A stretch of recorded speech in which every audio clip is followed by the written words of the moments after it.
mga Katoliko nga ginatawag si Birhen Maria nga blessed or bulahan.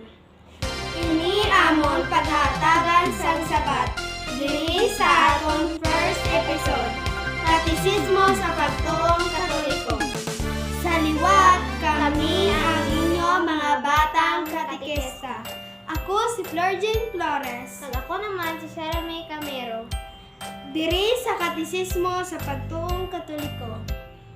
Sister, isa sa mga pamangkot diri nga aton pagatagaan sang sabat. Nga ang kita nga mga Katoliko nagatawag kay Mama Mary na blessed or bulahan. Well, sister, kung Biblia ang aton balasihan, yes, tama ka biblikal ang pagtawag kay Mama Mary na blessed o bulahan. Kag ini aton mabasa sa Lucas 1, versikulo 46 tugtog 42. Nagsiling si Maria, nagadayaw gid ako sa Ginoo. Kag nagakalipay ang akon espiritu sa Dios nga akon manluluwas. Kay gindumdum niya ako nga iya kubos nga alagad. Sugod subong ang tanan nga henerasyon magatawag sa akon nga bulahan. Wow, sister! Ang tanan nga tawo o henerasyon magatawag sa iya nga bulahan. Pero sister, mas maayo basahon naton ini sa English, New International Version. Muini ang aton mabasa diri, Luke 1:46-48. And Mary said, "My soul glorifies the Lord, and my spirit rejoices in God my Savior. For he has been mindful of the humble states of his servant. From now on, all generation will call me blessed." Matag ang ginbasa bagong gidlang, all generation will call her blessed.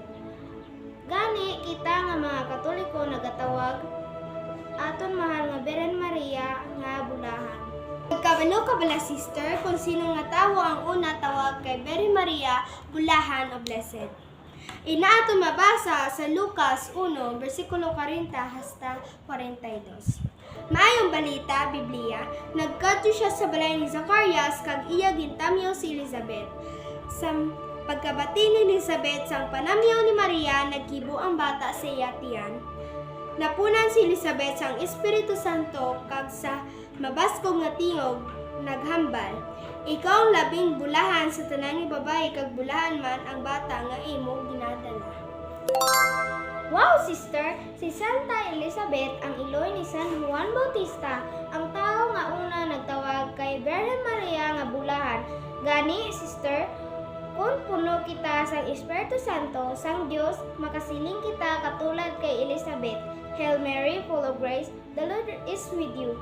Blessed are you among women, and blessed is the fruit of your womb, Jesus. Gani mga kapagto, ang pagkinabuhi kag pamatasan sang mga balaan amo dapat naton mangin sadsaran kag sulundan katulad kay Elizabeth.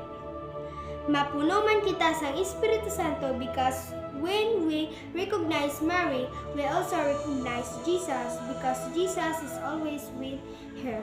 Luke 1 verse 28. Mga kapagtuo, ang aton iloy Birhen Maria ang modelo sang pagkabalaan kag iloy sang aton manluluwas.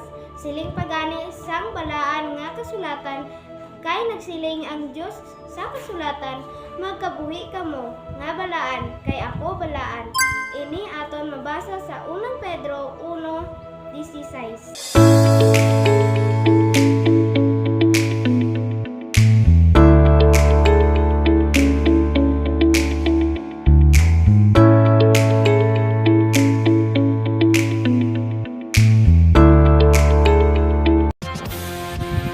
Shout out una syempre sa Pinalangga Parish Press, Reverend Father Romeo S. Taito.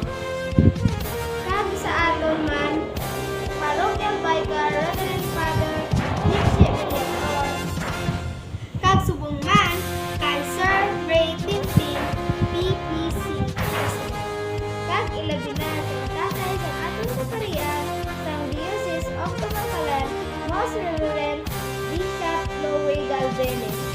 Shoutout kay Nanay Maria Rigodos kay Nanay Lily Llore, ang matibay na katikesta sa atong parokya sa Shout out man sa among friend Janine Ortega from Tagupon. kag subong man kay Mr. Curious Capole, Sir Dennis Oberios from Philippines. And also Aljan Bagagnan and Brunel Palma